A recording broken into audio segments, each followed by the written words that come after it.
Abby Kohut, known on the web as Absolutely Abby, spent most of her career in human resources as a job recruiter. Well, now she's helping others, and in her new book, Absolutely Abby's 101 Job Search Secrets, she gives job seekers an inside look into what recruiters are looking for, from writing a cover letter to a resume to answering top job questions. And Abby joins us now. Thanks so much for being with us this morning. Thanks for having me. This is a very important topic. Let's get started. How do you differentiate yourself in one of the toughest economies in history? It's the biggest question people have, honestly, right now. And it's all about doing things completely different. So I've been in human resources forever, and I teach job seekers how to get around me. You got to get to the hiring manager. So you network and have people give your resume to the hiring manager. And so are you suggesting that, oftentimes people are looking for jobs now and they're applying for them online, but is the key to be your own investigator, where you actually circumvent that and try to go to the company and figure out who's in charge? Yes. So you use LinkedIn. Everybody who's looking for a job needs to be on LinkedIn. And so you use LinkedIn, figure out who the hiring manager is, and you can actually fax your resume, which is a crazy idea because it's retro technology. But figure out who the hiring manager is and fax your resume to the hiring manager, and just skip over HR. At the same time, you should apply online because you don't want to be seen as a rebel. So you should do both? Yeah. And you could fax your resume, but how about also uploading your resume? Email. You should do both. So if the ad says to do that, you definitely want to do that. But at the same time, if you fax your resume, you'll definitely get it noticed because nobody's faxing their resume anymore. How do you help people who are overqualified, because we know that there are fewer jobs and more people trying to land these positions? Well, first of all, if someone ever tells you that you're overqualified, you should actually celebrate that, because no recruiter will ever tell you exactly why you're not being passed on to the hiring manager.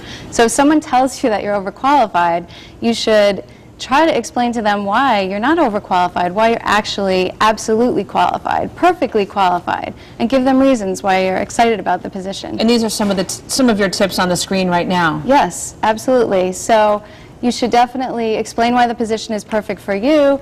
You should highlight the benefits of hiring an overqualified person. For example, fast ROI, short learning curve. You'll be a great mentor to the rest of the department if you're overqualified. So you're suggesting that people circumvent human resources altogether? Not altogether. What you do is you follow the instructions in the ad, because otherwise human resources will be upset with you.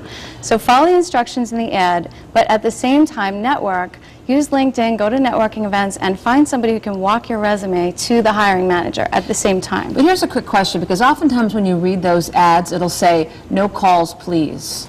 Yes, well, that's what HR is saying. And what I recommend that you do is go to the hiring manager. The hiring manager, that's why we call them the hiring manager, is because they're in charge of hiring. And so they want you to get to them, even though HR wants to keep you away. So hiring managers will be very happy to talk to you if you're a great candidate for them. And hopefully they're thinking that you're taking the incentive to give them a call. Completely, yeah. And you're so excited about the position that you just can't, you have to talk to them. That's how it is. What about for folks, because there's a lot of them out there, long-term unemployed? What are some tips for them where they're feeling depressed, frustrated because they can't land the job that maybe they once had? Maybe they have to take, a different job altogether. It's really important, if you're unemployed for a long time, to find a way to volunteer. For example, that would be a great way to get some current skills on your resume, so that now you actually have a job. And even though it's a volunteer position, you can say that it's a volunteer position, but you'll have current skills. The other thing is to go to the Chamber of Commerce and find some small businesses that would be happy to hire you just to do some little work on the side. And just what you need to do is get some actual work on your resume. Even if it's not in your field, just get some actual work there. And I guess you're saying, again, it goes back to network, network, network. If you're not working, LinkedIn, any of the other social networking sites. Yes, and you know what, a lot of job seekers are going to job-seeking networking groups, and I recommend that you go to industry associations as well, because that's where you're going to find employed people. And you can network with people in your industry, and those people have jobs. What about job fairs and career fairs? Those, it depends. It really depends. Some are good, some are not good. I would recommend that you go and use them as networking opportunities. So meet everybody at every single table, because even though they don't have a job specifically that's for you, there might be a job back home that they're just not telling you about. So definitely meet them and talk to them, and perhaps it will work. Make sure you have a firm handshake, though.